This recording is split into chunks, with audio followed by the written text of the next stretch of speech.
আমি তাড়াতাড়ি করে নোবিতা শিজুকা মায়েদের ফোনের ভিতর বন্দি করি।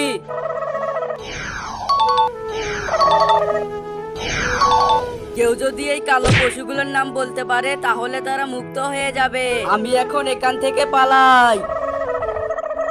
মা, তুমি ফোনের ভিতর বন্দি কেন? আমি তোমাকে কিভাবে বাঁচাবো? নোবিতা, তুমি যদি সামনে থেকে পশুগুলোর নাম বলতে পারো তাহলে আমি ফোনের ভিতর থেকে মুক্ত হব। মা, এটা তো বিড়াল। চলো বাবা, আমরা এখন এখান থেকে বাড়িতে যাই। এবার আমি আমার মাকে উদ্ধার করব। মা, এটা তো গরু। চলো শিজুকা, আমরাও বাড়িতে যাই। বাড়িতে গিয়ে খাবার খেতে হবে। মা, এটা তো শিয়াল। তাহলে এটা কুকুর। তার আগে তোমরা যদি তোমাদের মাকে ভালোবাসো তাহলে ভিডিওটিতে লাইক করে চ্যানেলটিকে সাবস্ক্রাইব করে রাখো। আর যদি মাকে না ভালোবাসো তাহলে কিছু করার দরকার নেই। মা, এটা